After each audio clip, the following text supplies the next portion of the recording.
Hello everyone, thank you for joining us today for the Compute Express Link 2.0 specification on webinar on memory pooling. We'll get started here in just about a minute.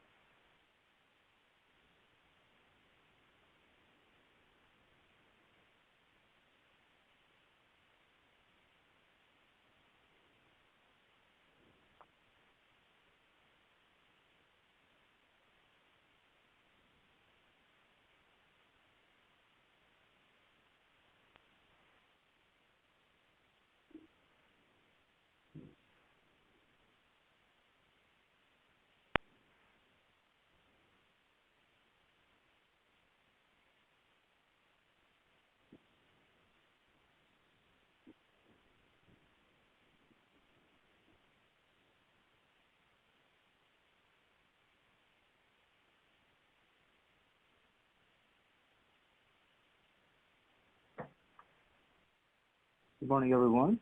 Thank you all for joining us for the CXL Consortium Q1 webinar, Compute Express Link 2.0 Specification Memory Pooling. Today's webinar will be led by Mahesh Wagh, Senior Principal Engineer of the Data Center Group at Intel and the CXL Consortium Protocol Working Group Co-Chair, and Rick Sodke, Associate Technical Fellow at Microchip. We'll set aside approximately 15 minutes at the end of the presentation for Q&A, so please enter any questions you have into the chat window at any time during the presentation. Now, I'll go ahead and hand it off to Mahesh to share today's agenda. Thank you, Kevin. Good morning, everybody. We'll start with the agenda. We will touch on Compute Express Link. We'll give a high-level introduction to what Compute Express Link is. Then we'll get into the details about CXL memory expansion, and then follow that up with some benefits and use models for CXL-based memory pooling. And then Rick is going to walk us through CXL memory pooling allocation examples. Hope that this presentation is going to be useful for our audience today. All right. From a Compute Express Link perspective, Compute Express Link is the interconnect between a processor and a device. And we typically think about those devices as three types of devices. We categorize them as type 1, type 2, and type 3.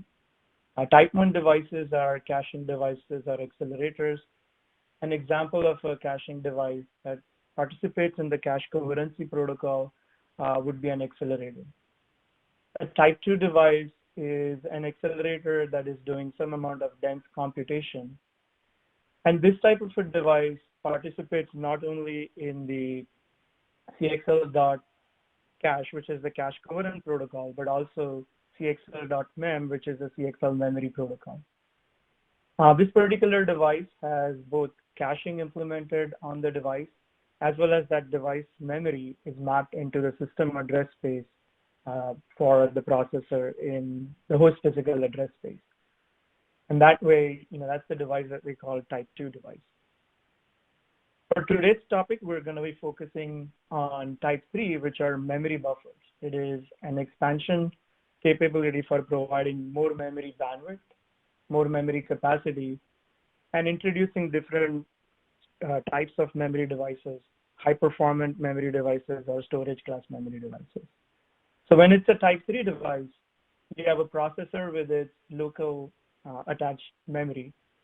And then you can expand the memory with the CXL Compute Express Link going between the processor and the memory buffer. And through that, you can get the expansion capabilities. One of the key things that CXL runs on is the interconnect in between runs on PCI Express physical layer. So from a bandwidth perspective, you're able to push the bandwidth that is supported by PCI Express. And with CXL, with these three protocols, we bring significant protocol level advantages and address some of the emerging use models for CXL. So we'll then focus on what are the memory expansion capabilities. We'll also talk about where does CXL 2.0 go from its scaling perspective compared to the first generation of CXL. And then we'll get into the details of CXL-based memory pooling. Next slide, please.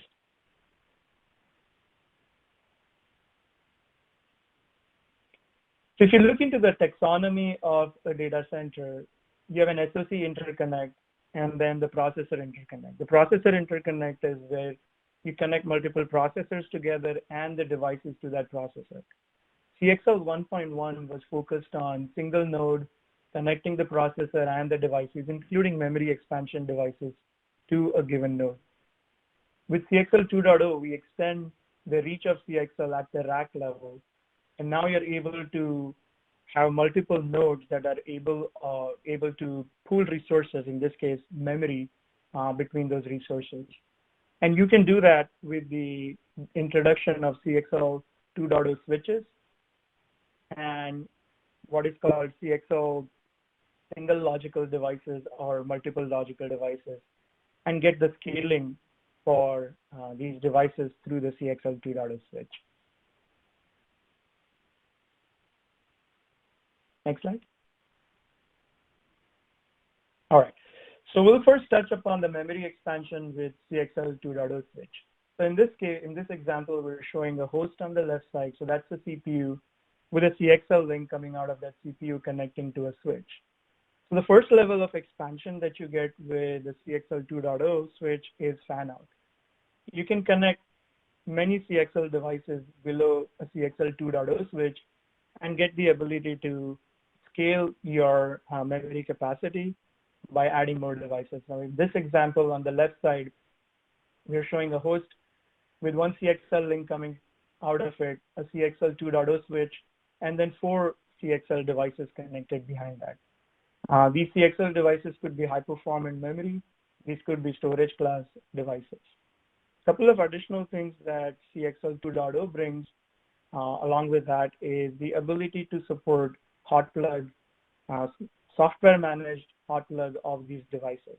We are able to do online and offline of memory that is associated with each of those devices connected to that given host. Another key piece of CXL 2.0 switch is the ability to support memory interleaving. To get better memory performance across these devices, you're able to interleave your memory accesses across these devices. So in this case, you could interleave across all of those 4 devices, but that's not the only limitation. You can support memory interleaving between the DRAM connected to a host and the memory devices. You can interleave across these memory devices, and you can also interleave across the ports coming out of a given CPU.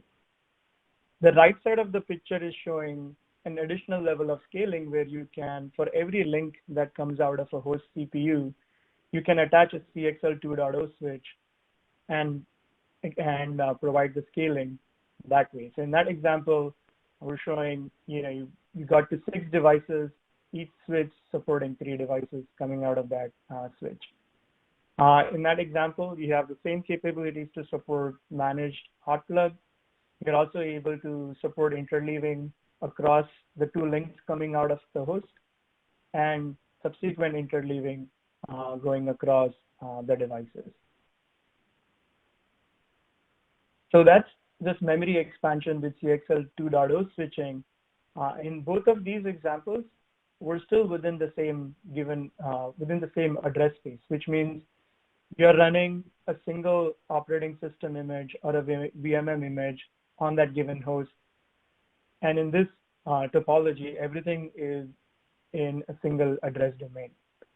But there are several use models where, if you think about the data center, you want to make effective use of the overall available memory, as an example, within a given rack, and distribute that memory across multiple hosts. So there was a requirement coming into the consortium to support what is known as memory pooling, and we'll get into the concept of memory pooling in the next slide. So what is CXL-based memory pooling? It's a combination of software, hardware, in this case, platform switches, memory devices, and some protocol enhancements to make efficient utilization of hardware resources. We do that by enabling dynamic management and allocation of resources, and in this case, primarily CXL attached memory. So you have resources that are CXL attached memory. You have different nodes, And one of the problems that we are running into data centers is the case of stranded memory resources within a given system. So every time a system is formed, you're trying to allocate amount of memory that the guest operating systems of the applications that are going to run on that given system. However, in reality, what turns out is that a lot of that memory is not getting utilized effectively. You're over-provisioning and underutilizing that particular memory. An effective way of utilizing that memory resource is by providing pooling, which is on demand. You would support the dynamic allocation and deallocation of memory resources. And the way that works is you take your pool, you take your memory and partition that memory into pools, and then allocate these pools to a given host, a given operating system, and do that in a dynamic way so that you can meet the demands of the applications that are running on top of that. And some of the benefits that you get as a result of that are better, total cost of ownership and those benefits.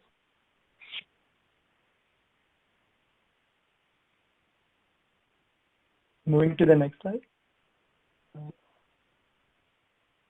With CXL specification, if you look into the requirements that were brought into CXL specification, memory pooling was one of the primary use cases that we were going to address in CXL 2.0 spec. Rick Sodke, who is co-presenting with me today, we were the two authors on the CXL 2.0 spec for memory pooling. And we looked at supporting different topologies for CXL memory pooling. And the spec addresses pooling using a single device, taking that device and allocating that device to a given operating system, pooling with the multi-logical devices, which we'll get into the subsequent slides.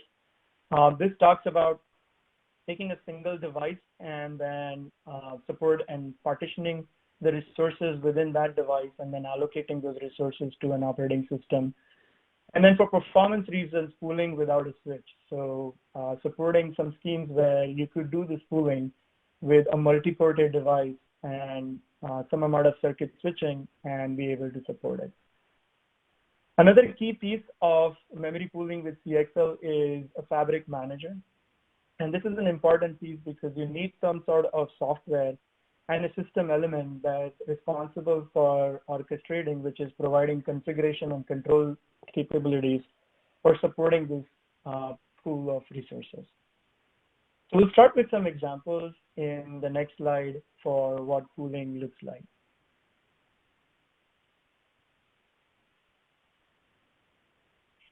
All right, so with CXL 2.0 pooling, so here's an example on the left side for memory or accelerator pooling with single logical devices.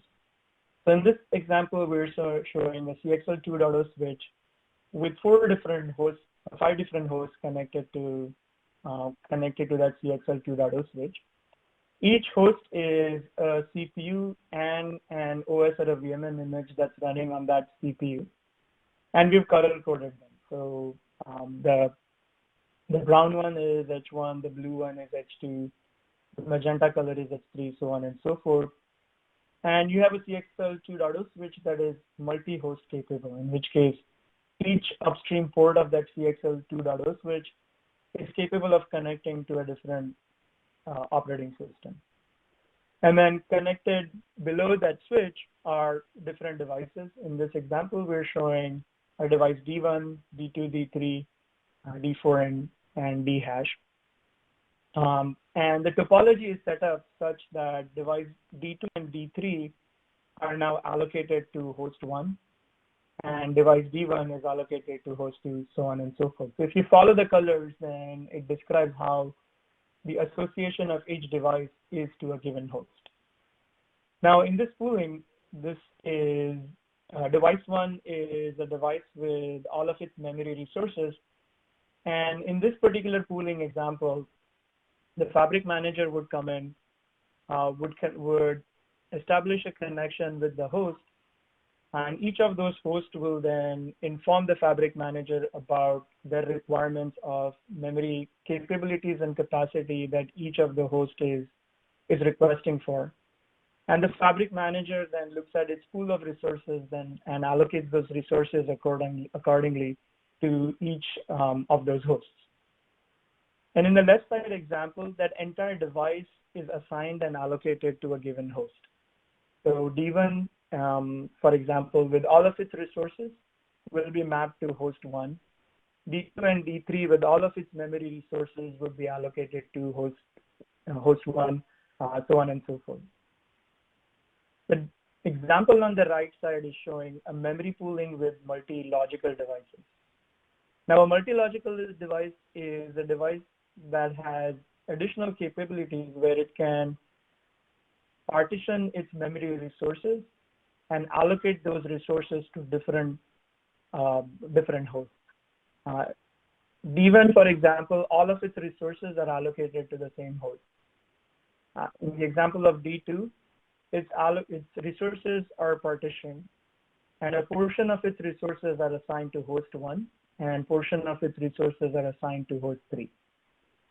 So that device is a special type of device. We call it multi-logical device, and it's capable of partitioning its resources and then allocating those resources to a given host. The fabric manager is aware of such a device, and the fabric manager is also aware of the request made by each host for its memory. And the fabric manager comes in, configures these devices, and assigns and allocates these devices to each of those hosts.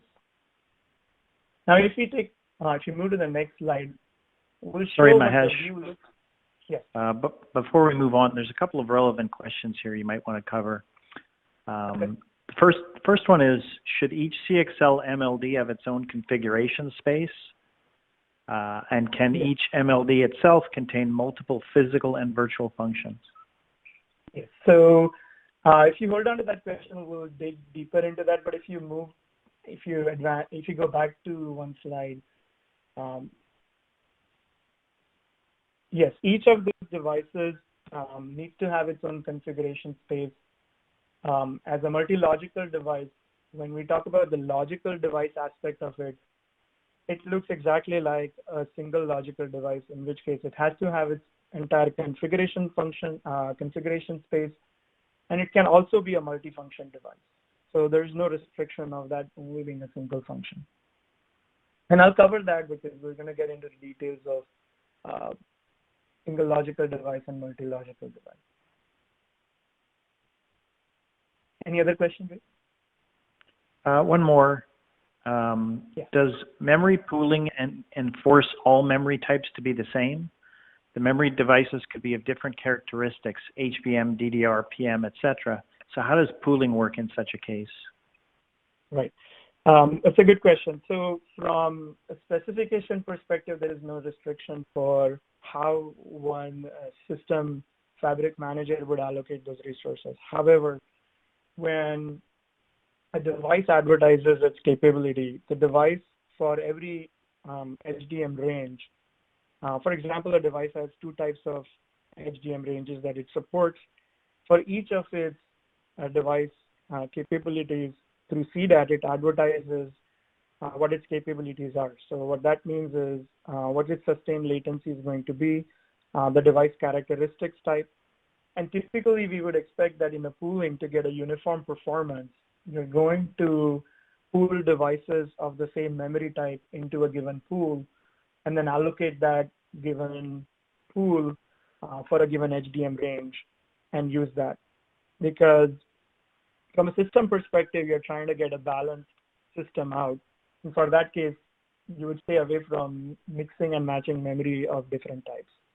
But that depends on how somebody wants to configure their system. Specification doesn't prohibit anybody from mixing those. It's more of the practical use cases that would limit certain types of pooling.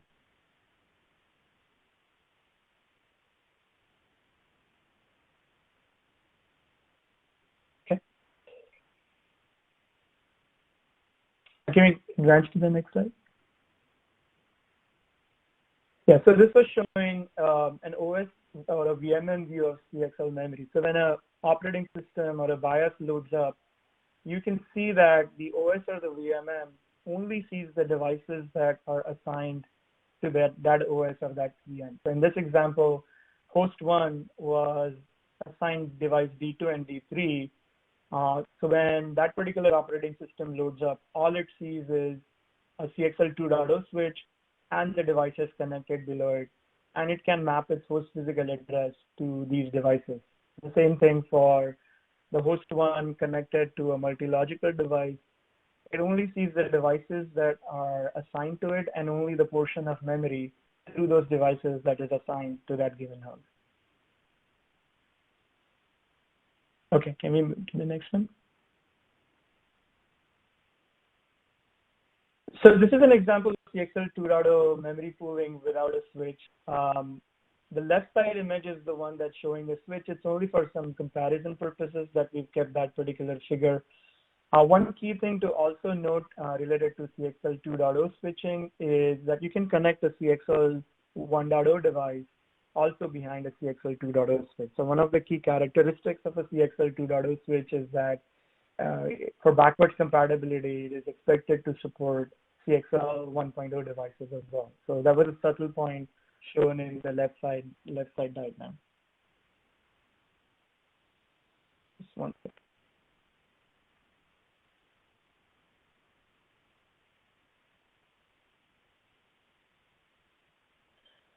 On the right side is showing memory pooling with multi-ported device through direct connect. So in this example, we're showing you can implement pooling without having a switch, but some sort of a backplane circuit switching sort of capability. So in this example, we're showing each host has a CXL 2.0 link coming out of it, and it's showing 32 lanes coming out of that particular host. And if the backplane connectivity is 4 lanes each, then each host can connect to 8 devices. Similarly, if the device has 32 lanes and it can support 8 ports on that device, then it's an example of a multi-ported device. And each device can connect to 8 ports. And that way you can get the pooling by supporting some sort of a backplane switching. Now the CXL spec doesn't go into a lot of details about multi-ported device or the direct connect, but such a topology is supported through CXL 1.1 as well as 2.0 definition perspective. In other words, there isn't anything special that needs to be done for this sort of a connectivity, but from a topology and application perspective, we wanted to make sure that we also cover multi-ported device usage case through this webinar. Okay, so we'll then start to look into what are the different device types, and then we'll go through the example. You go to the next slide. All right, so we'll first start with a CXL 2.0 single logical memory device. So this is a device that has one CXL link coming out of that device, and it can support one or more PCIe endpoint functions. And the key thing to note here is that it is going to be a PCI Express endpoint function and not a root complex integrated endpoint function as what is defined in CXL 1.1 spec. And there was the question whether a single logical device can be one or more functions. It can be one or more functions depending on what, how many functions the device vendor intends to use. All non-CXL function maps, so there is a function map DVSEG that is used to advertise non-CXL functions. So within the functions that the device supports, there is a capability that is used to identify which of the functions are CXL functions and which of the functions are non-CXL. Another key capability is the type 3 device component register block now starts to implement support the HDM decoders. Through these decoders, then we are able to map the host physical address. So this is the address that the CPU or the host will send down to this device. And through these HDM decoders, then you map that host physical address into the device physical address. The HDM decoders then support the capability for interleaving, understanding which interleave offset the device belongs to. And that way it can do an effective mapping from host physical address to the device physical address. The key thing to note here is each of that each CXL link that comes out of here, in this case, if it's a single logical device, it has only one CXL link. That CXL link is connected to a single virtual hierarchy, which means this device and all of its memory allocated to this device is going to be mapped to a single OS or is going to be mapped in a single address space. Okay, we'll move then to a multi-ported device as an example on the next slide. All right, so this is showing an example of a multi-ported device. What we mean by a multi-ported device is that it has multiple CXL links. So for example, it could have 4 CXL links. Each CXL link could be a by 4, by 8, or by 16, depending on how much amount of bandwidth through each CXL link the device wants to support. Behind each CXL link represents a single logical device that's connected behind that CXL port. And then the definition for that single logical device is exactly the same as I was talking about in the previous slide. But the key difference here is that this device is capable of looking at all of its memory resources and then allocating its memory resources to the CXL ports that are connected behind each of those links. How a particular device does configuration of those resources are device vendor specific. In this example, we're showing that it's a 4-ported CXL memory device and equal allocation of pooled resources across those ports. And it's showing each color denoting that each of those CXL ports is mapped to a different OS or VMM image, a different address space. And as you can see, when the host physical address comes in on each CXL link, it's coming for the address that's mapped into a given address domain, and the device is doing a HPA to device physical address translation. And that host physical address to device physical address translation is going to be specific to that device because it's managing its memory and allocating that memory across different operating systems.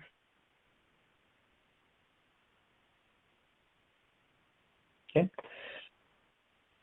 We'll move to the next slide, which is an overview of a CXL 2.0 multi-logical device. Now, the previous example was where you had resources and you divided those resources across each link, which means that the device had to have that many links, as many links that it can partition its resources into.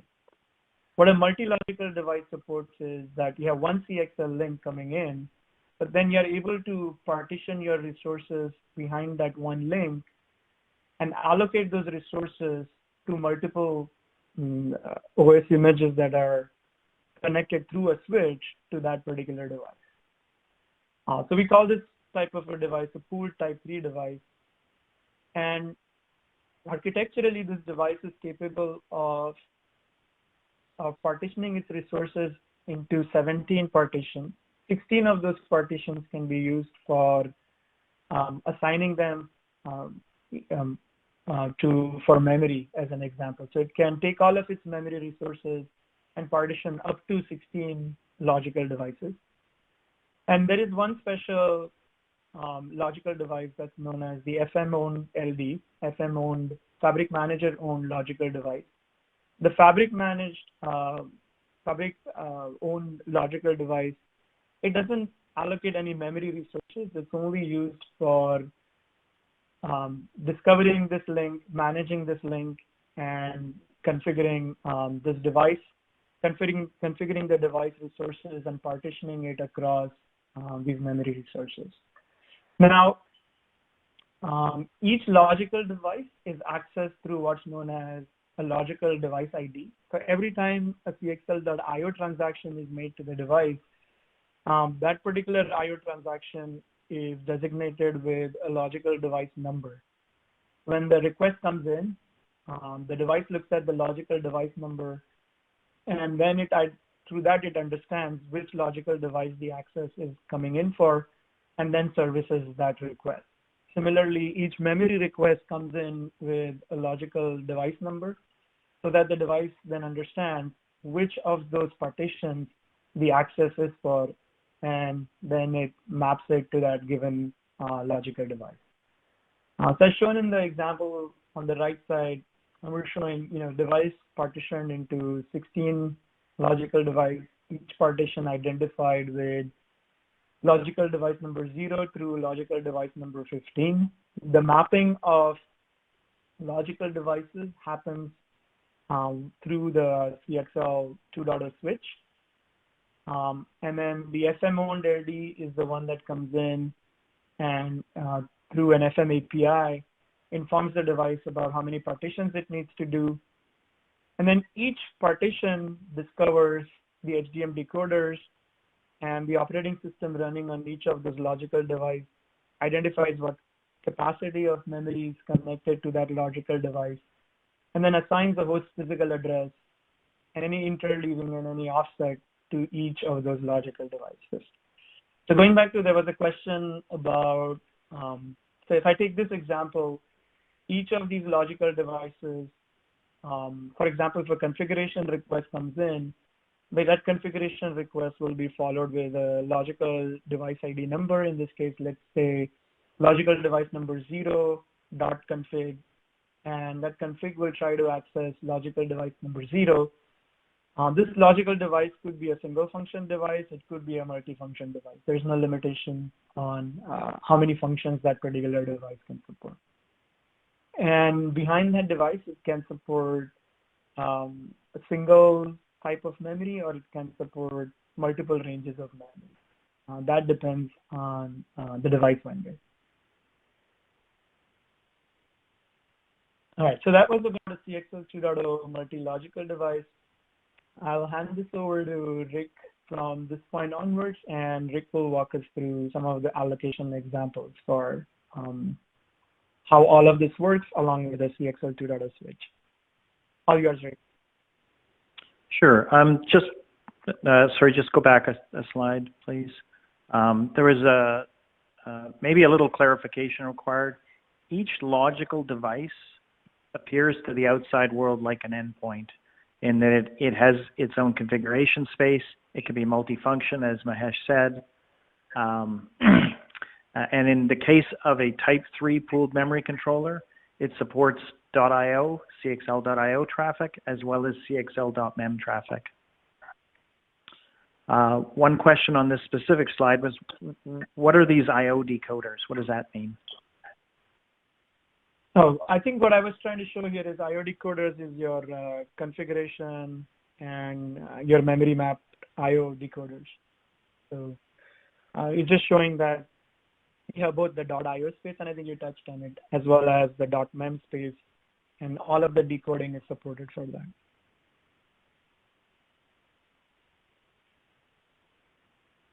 Okay, and then one more question on MLDs.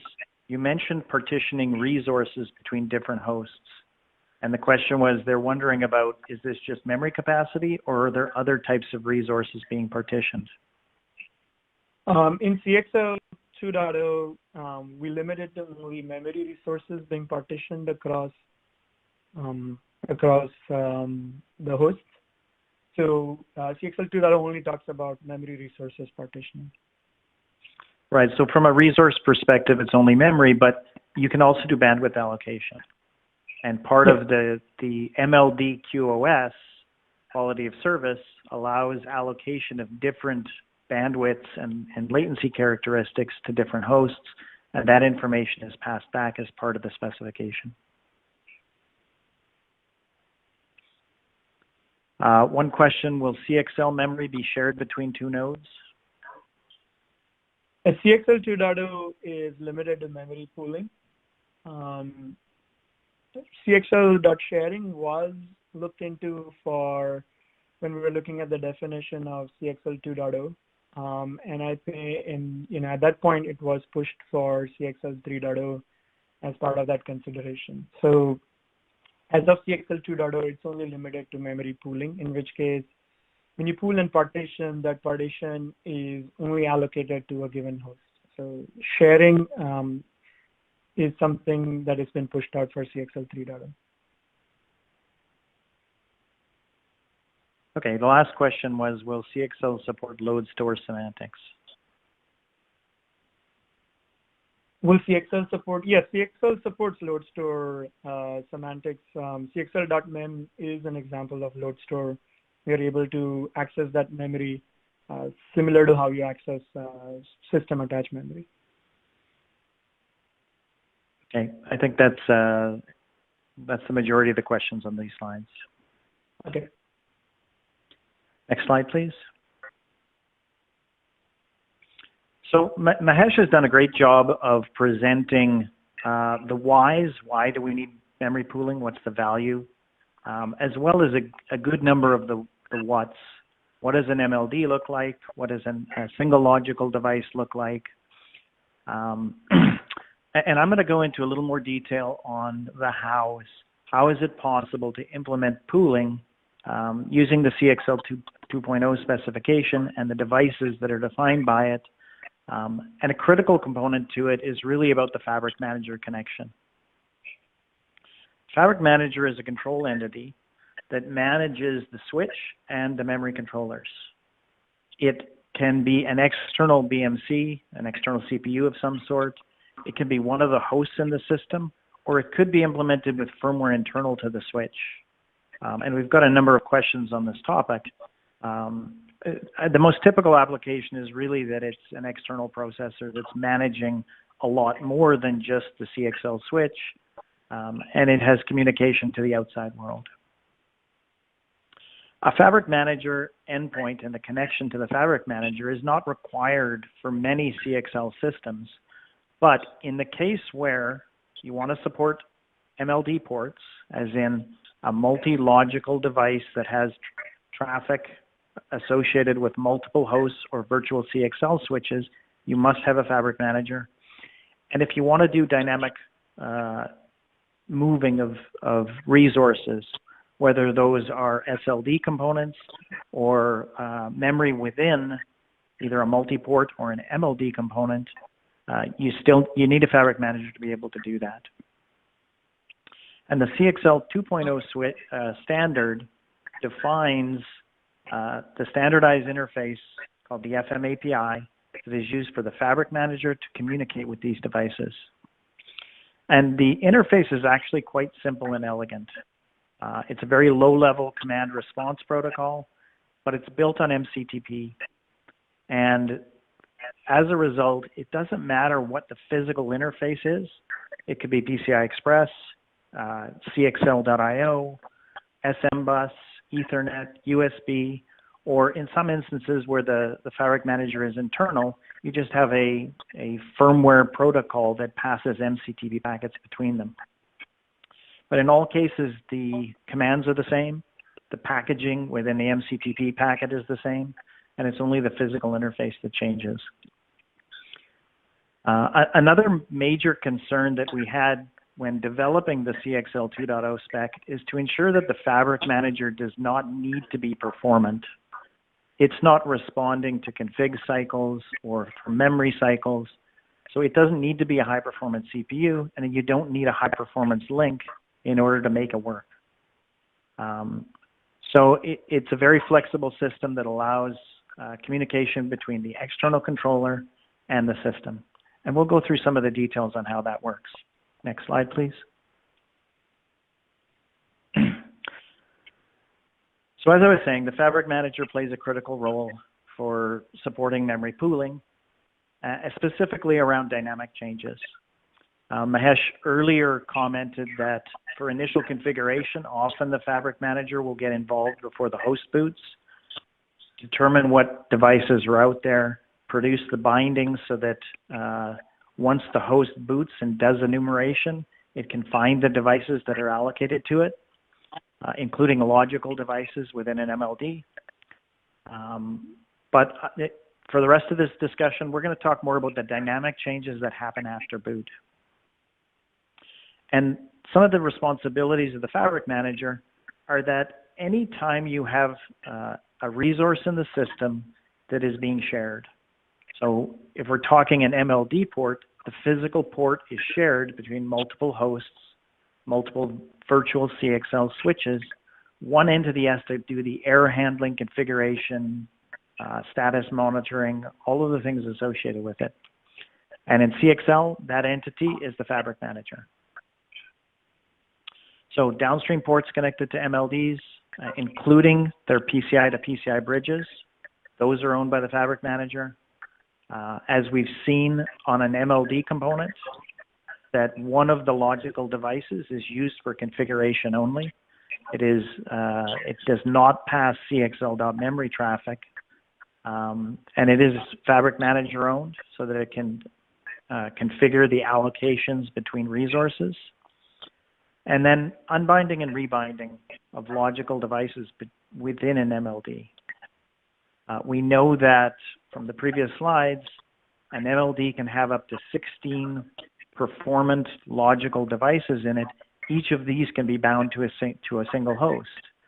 Well, it's possible that you could have more than 16 hosts in the system, and a logical device can be moved from one to another. And in the subsequent slides, I'm going to talk about a few examples. And these next three line items are really what I'm going to be covering. The first is reallocation of single logical device memory controller, a reallocation of memory within a multi-logical device, a reallocation of memory within a multi-port single logical device. And one clarification there is that even though a multi-port SLD looks like an MLD, it actually connects as a single logical device. And it behaves exactly like a single-ported single logical device to individual hosts. It's just the management of resources behind it that gets handled slightly differently. So next slide. So this is similar to the diagram we saw previously. I've just simplified it to have only two hosts in the system. We've got hosts at the top. We've got type 3 single logical device memory controllers at the bottom. So these are non-pooled devices. And we've got an external fabric manager connected to the switch. So in this example, we've got a host that's decided that it no longer needs some memory. And it's going to notify the fabric manager that that memory is no longer needed. That communication is not part of the CXL 2.0 standard. Communication between the host and the fabric manager, there are many other standards that already provide these features. And there's almost always a connection between the host and the fabric manager external. So we didn't include that as part of the specification. So in this case, we've got the host notifying that that it no longer needs the device number 4's memory and that it wants to be freed. So next slide.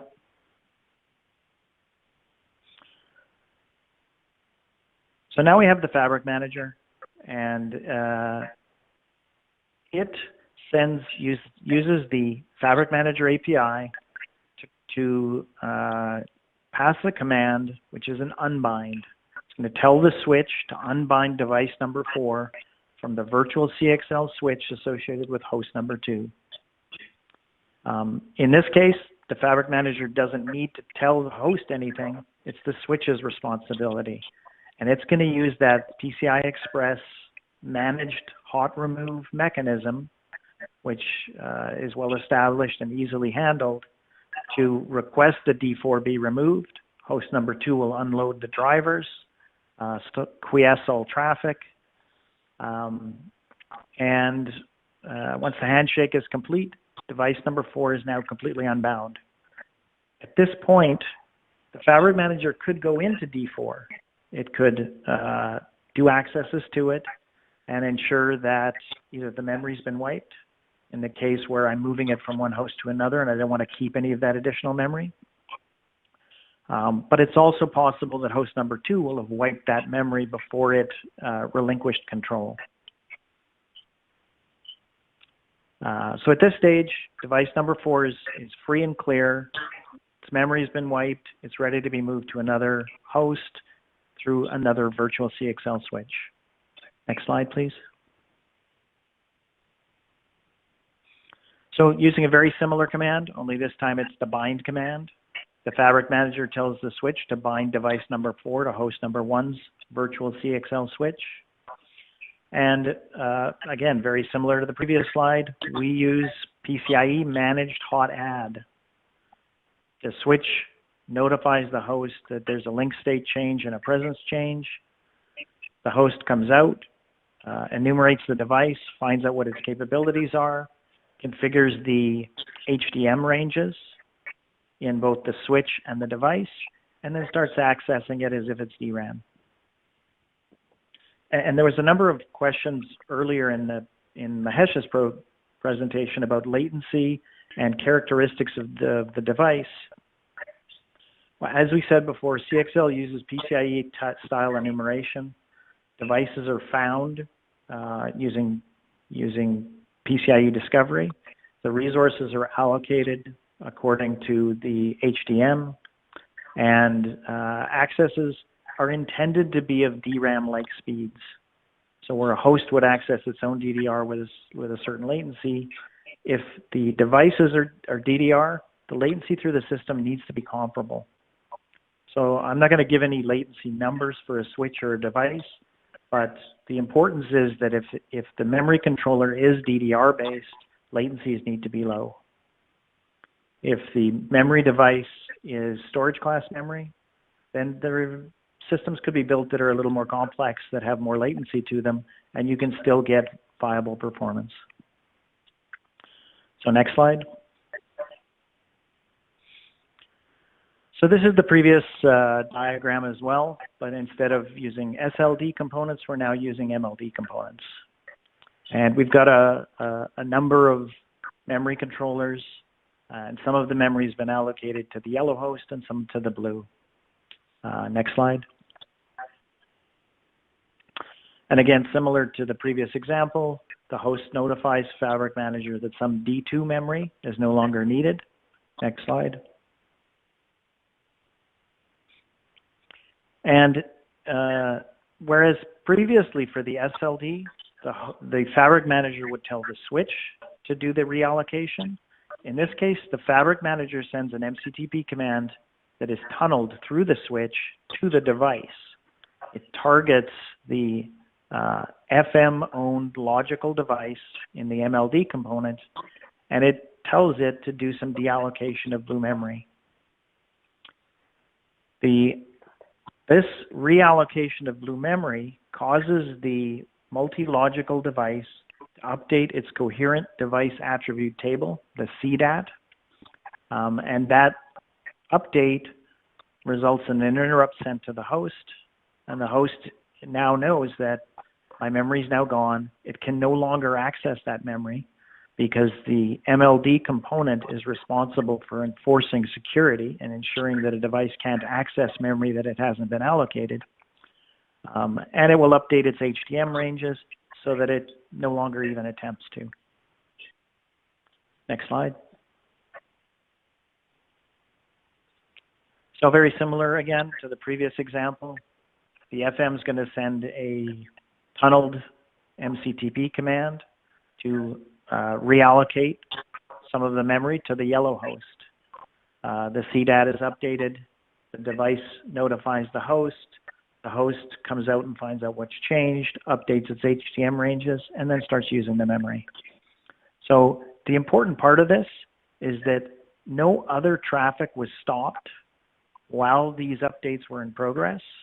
So none of the traffic from host 1 to D1, but also none of the traffic from host 1 to its existing locations in D2, or from host 2 to its existing locations in D2.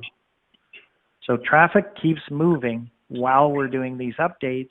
The only thing that changes is the allocation of this unused memory chunk that's moved from one host to another. Next slide. And now I'm going to give an example of a system where we have memory pooling without a switch. And Mahesh had the giant crossbar links diagram. I've simplified this down to just 2 hosts. And here you can see the Fabric Manager has an out-of-band connection to the devices. In many cases, it's SM-bus, but it could be whatever the devices are supporting. The physical interface is not mandated by the CXL spec. Similar to the previous examples, the host notifies the FM that some memory is no longer needed. Next slide.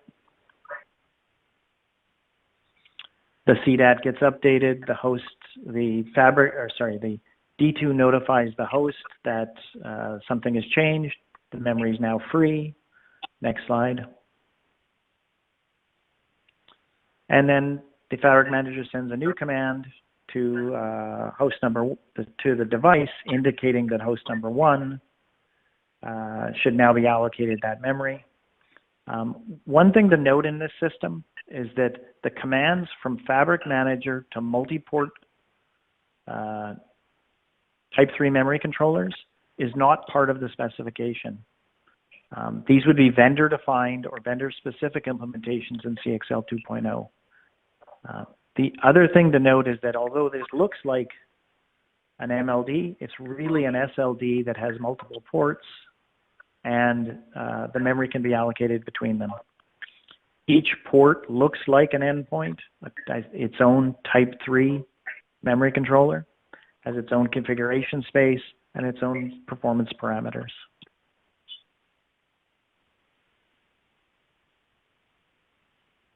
So next slide.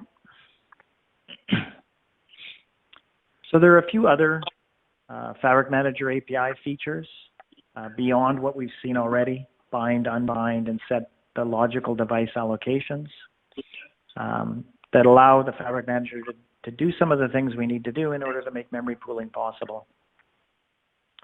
First is switch discovery. At boot time, we want the Fabric Manager to be able to come out, find out what the switch capabilities are, how many VCSs it supports, and what the connected devices are when they boot, what they're advertising, what they linked up with, all the things necessary to understand what's connected and allow it to do the bindings at the initial stage. The switch is responsible for event notification, switch link events, advanced error reporting, anything associated with controller status that relates to Fabric Manager-owned resources or resources that the Fabric Manager may not own, but it still needs to have information about. And then lastly, things like the Type 3 memory controller.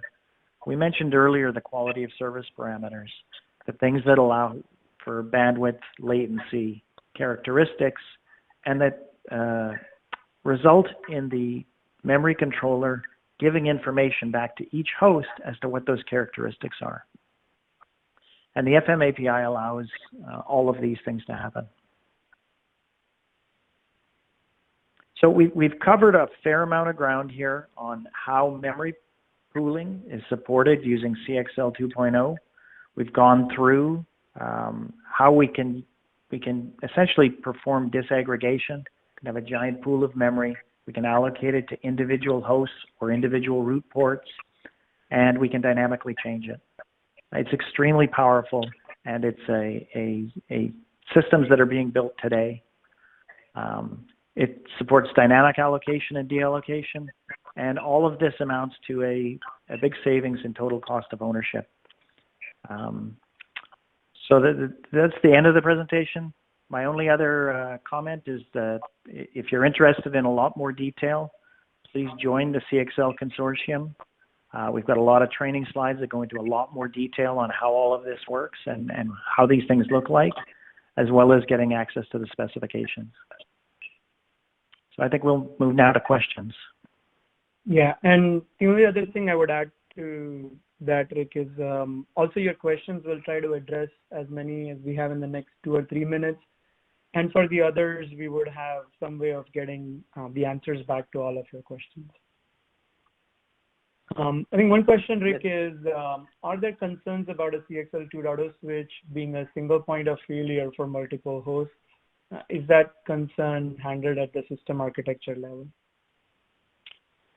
Certainly, it's always a concern when you have multiple hosts going through a single component, and that absolutely needs to be handled at the system architecture level, whether that's with redundant switches going to a multi-port memory controller, or having more complex systems that will support certain types of failure modes. But it's definitely done at the system level. Okay. There were a lot of questions related to security. There was one specific about, does CXL spec define isolation across logical devices for security purpose? And each LD logical device, can it be assigned to a different VM? So is the isolation device's responsibility? So the security is an end-to-end problem. And it's not only the logical device's responsibility. Certainly, the memory accesses within it are ensured by design and by the specification that one logical device cannot talk to the memory associated with another logical device. And in CXL 2.0, we don't support sharing, so there's no mode to even turn that on. But it also has to be maintained through the switch. The switch has to ensure that traffic from one virtual CXL switch can't transition into another CXL switch. So there's a security aspect in the switch as well. And then within the host on ensuring that VMs can't access memory that they're not supposed to. Thank you. There was a question about, is there a single physical layer for all logical devices in an MLD? And also there was sort of related to that question was, can both CXL.io and CXL.mem traffic access the LD in an MLD? So the answer to that is, if it's an MLD and you have a CXL link, then you're sharing the physical layer. You also have a common link and transaction layers. And the LD concept comes in where the transaction type, so your requests get tagged with a logical device number. So pretty much everything starts to be on the device side, at the application layer side of it, where you have these logical devices. So every transaction, for example, CXL.io has a TLP prefix. Those who are familiar with PCI Express, so every transaction has the TLP prefix will carry the logical device ID number. And similarly, every CXL.cache or mem request, in this case .mem only, will carry the logical device ID number in its request.